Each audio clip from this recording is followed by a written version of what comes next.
أنت يا شهر الهدى أعوذ بالله السميع العليم من يا الشيطان الرجيم. رحمة بسم الله الرحمن الرحيم. الحمد لله رب العالمين، وصلى الله وسلم وبارك على نبينا محمد وعلى آله وأصحابه أجمعين. السلام عليكم ورحمة الله.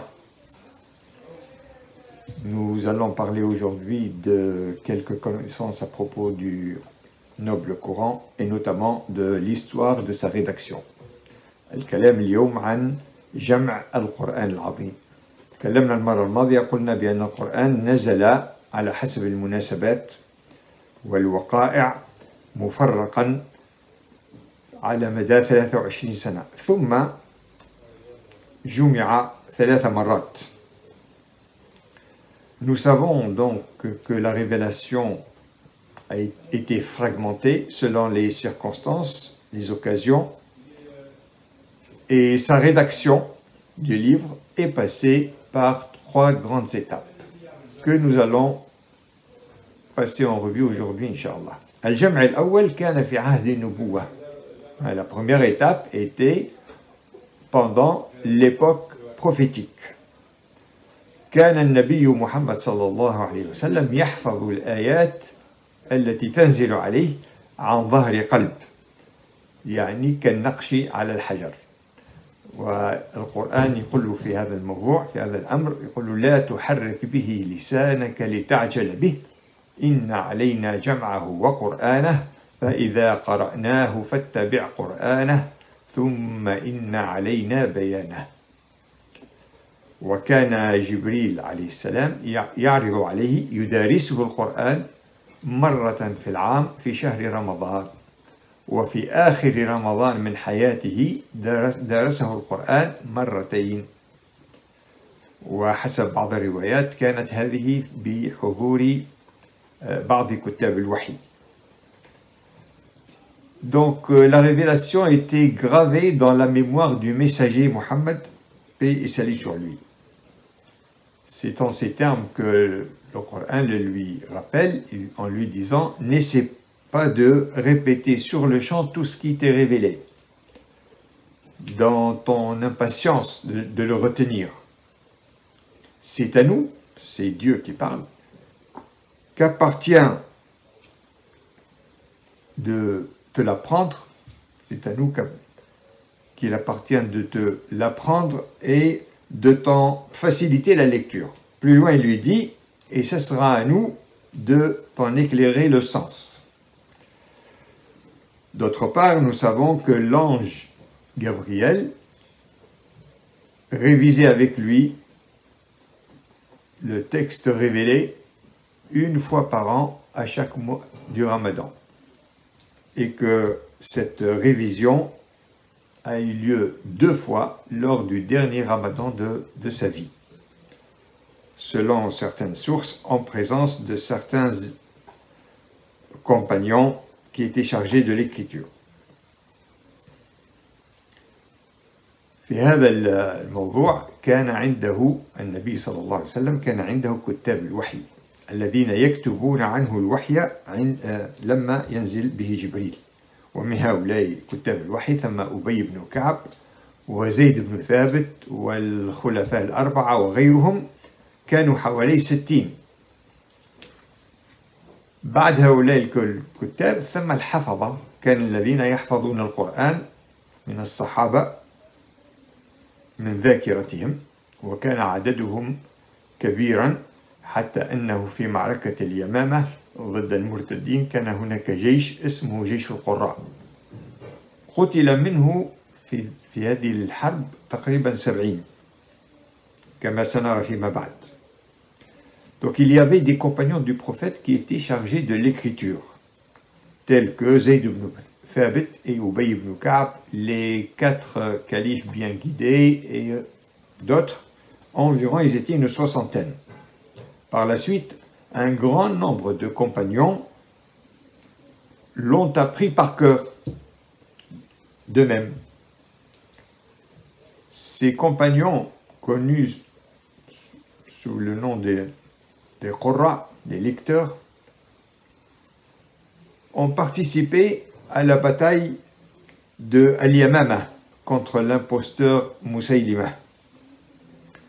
Et environ 70 d'entre eux furent tués et tombèrent en martyrs lors de ces guerres dites de l'apostasie. المرحلة الثانية هو الجمع الذي وقع في عهد الصديق أبي بكر رضي الله عنه.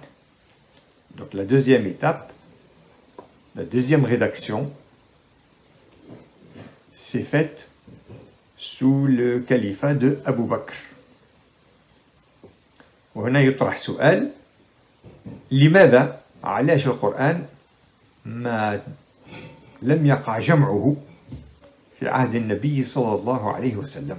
والجواب واضح، وهو أنه ما دام النبي حيا كان دائما في احتمال أن ينزل عليه سورة أو آية، فبقى الأمر مفتوح. Donc une question se pose ici: pourquoi à l'époque du messager le Coran n'a pas été rédigé en texte définitif? La réponse est évidente, c'est que tant que le prophète était vivant, il y avait toujours la possibilité d'avoir une nouvelle révélation. ولكن كل آيات القرآن التي نزلت كانت مكتوبة سواء على الجلد أو على الحجارة أو على أجزاء من النخل أو على العظام تاع الجمال إلى غير ذلك، لأن الورق ما كانش موجود. Le papier n'existait pas encore. Et les musulmans se servaient, chacun selon ses moyens, de différents objets pour copier, pour eux, le texte du Coran. Par exemple, se servaient des morceaux de parchemin, de cuir tanné, de tablettes de bois, d'omoplates de chameau, d'espèces de pierres blanches assez tendres pour que l'on puisse graver facilement le texte, et ainsi de suite. Tout était fait pour que la révélation soit transcrite. حتى وقعت هذه المعركة واللي شارك فيها القراء، جيش القراء، وقتل عدد كبير منهم حوالي 70. هنا خاف عمر بن الخطاب ونصح الخليفة الأول أبا بكر بأنه يجمع القرآن ما دام الحفاظ قاعدين يموتوا بالواحد. فوافقه أبو بكر وكلف زيد بن ثابت كاتب الوحي، كلفه بهذه المهمة، وقام زيد بهذه المهمة وجمع القرآن وكتبه ووضع الصحف، حطهم عند أبي بكر. بعد ما توفي أبو بكر انتقلت الصحف إلى الخليفة الثاني عمر، وبعد عمر حفظت عند أم المؤمنين حفصة بنت عمر رضي الله عنهم أجمعين. Donc suite à la disparition d'un grand nombre de porteurs du Coran lors de cette bataille de Al-Yamama, Omar ibn Khattab a suggéré au calife Abu Bakr de faire écrire le texte. Et c'est Zayd ibn Thabit, chargé de l'écrire, qui a réalisé cette mission de recherche. Quand il a terminé, le tout fut conservé chez le calife. Plus tard, c'est Omar qui garda la copie, qu'il a repris chez lui. Et après le décès de Omar, c'est sa fille Hafsa, la veuve du prophète Mohammed sallallahu alayhi wa sallam, qui a conservé le recueil. الأمر المهم هنا حول جمع القرآن هو أن طريقة الجمع اعتمدت كما رأينا على أمرين، حاجتين، هما المكتوب اللي هو مكتوب على الجلود وغيرها، وكذلك حفظ الصحابة من صدورهم.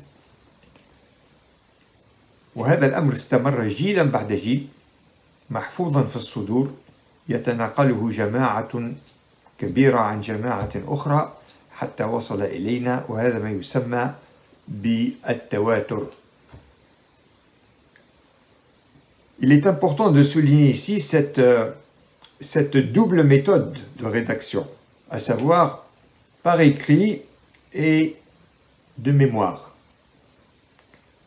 Ainsi, les fautes d'écriture, de graphie, pouvaient être rectifiées par le texte qui était appris par cœur. Et les déficiences éventuelles de la mémoire corrigées par référence au texte écrit. Cette façon de faire s'est perpétuée de génération en génération jusqu'à nos jours. C'est ce que l'on appelle al-tawatur. C'est un avantage dont dispose Al-Qur'an. Et aucun autre livre divin n'a pu bénéficier de cet avantage, ce qui fait que c'est le seul aujourd'hui, la seule parole divine authentique qui est restée conservée. اللي هي القرآن هو الكتاب الوحيد الذي بقي محفوظا إلى اليوم ولم يتبدل منه شيء بفضل الله سبحانه وتعالى. قال تعالى: إنا نحن نزلنا الذكر وإنا له لحافظون. الجمع الثالث, la troisième et dernière étape de rédaction, كانت في عهد عثمان بنسخ المصاحف على خط واحد. Donc sous le califat de Othman, le troisième calife, fut entreprise cette dernière rédaction. فكان دور عثمان هو كتابة 6 نسخ من القرآن العظيم وتوزيعها في البلدان، وخلى واحدة منهم أبقى على واحدة عنده في المدينة، وأمر بإحراق المصاحف الأخرى المخالفة. Le travail de Othman a consisté à transcrire 6 copies du Coran et de les distribuer dans les différentes régions, et donc conserver une chez lui à Médine, puis d'ordonner pour que les copies non conformes soient brûlées. والسبب في هذا الجمع كما يذكر المؤرخون أن حذيفة بن اليمان الصحابي الجليل كلم عثمان في أهل الشام وما حولها، فاش رجع من هذيك البلاد قال له راهم اختلفوا في القراءة، فقال له: يا أمير المؤمنين أدرك هذه الأمة قبل أن يختلفوا في الكتاب كيف ما اختلف اليهود والنصارى. شاف بأن بعض الناس يقرؤون بقراءة والآخرين يقرأوا بقراءة أخرى، وينكر بعضهم على بعض، كل واحد يقول له أنت الغلط. Hudhayfa a lancé ce cri d'alarme en s'adressant au calife, en lui disant: ô calife, prends soin des gens. Ce signal d'alarme lancé par Hudhayfa au calife Othman, suite à ce qu'il a entendu et vu lors de son expédition en Arménie, il a vu les uns suivre une lecture que les autres n'avaient pas entendue, à tel point que certains s'accusaient mutuellement de mécréance. Donc, face à ce danger, l'initiative fut prise. فأرسل عثمان بن عفان إلى السيدة حفصة رضي الله عنها يطلب منها الصحف باش ينسخها ويكتبها ومن بعد يرد لها الأمانة، وكلف زيد بن ثابت وجماعة معه كلفهم باش ينسخوها في المصاحف 6. فكان هذا العمل العظيم. Le calife Othman a demandé alors à Hafsa de lui prêter le volume de Omar, et ainsi il a chargé Zayd ibn Thabit et un groupe de compagnons de le transcrire, puis de le lui rendre à Hafsa. On a ainsi obtenu les 6 copies. هذه النسخ الستة هي ما يعرف اليوم بالمصحف العثماني، وهو أساس ما يطبع من مصاحف في العالم أجمع. يعني بعد ما كان الناس يقرؤون كل واحد بالقراءة اللي عنده، وساعات تكون قراءات مختلفة، فإن عثمان جمع الناس على مصحف واحد. هو هذاك علاش يتسمى مصحف عثمان أو المصحف العثماني، ويسمى ولقب عثمان بجامع القرآن رضي الله تعالى عنه. Othman a donc eu le mérite d'unifier la lecture de tous, suivant une copie identique. Cette édition est connue aujourd'hui sous le nom des feuillets de Othman. أما مسألة ترتيب الآيات والسور فهذا يسموها أمر توقيفي. إيش معناها توقيفي؟ يعني أنه منقول وثابت عن النبي محمد صلى الله عليه وسلم، كان يقول لهم خليوا الآية الفلانية في بعد الآية الفلانية في السورة كذا. D'autre part, et pour conclure, tout le monde s'accorde à dire que la suite actuelle des sourates, ainsi que l'ordre des versets, ce sont des choses qui ont été dictées à l'époque par le messager lui-même, paix et salut sur lui.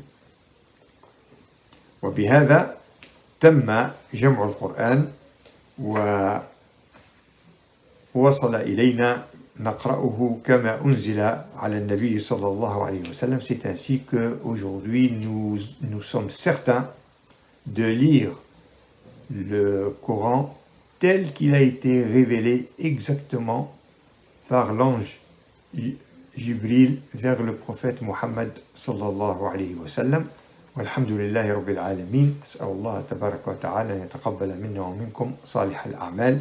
Nous implorons Allah subhanahu wa ta'ala pour qu'il accepte nos actions, qu'il purifie nos intentions et qu'il nous couvre par sa paix et sa grâce. تقبل الله منا ومنكم وآخر دعوانا أن الحمد لله رب العالمين وصلى الله وسلم وبارك على نبينا وسيدنا محمد وعلى آله وصحبه أجمعين.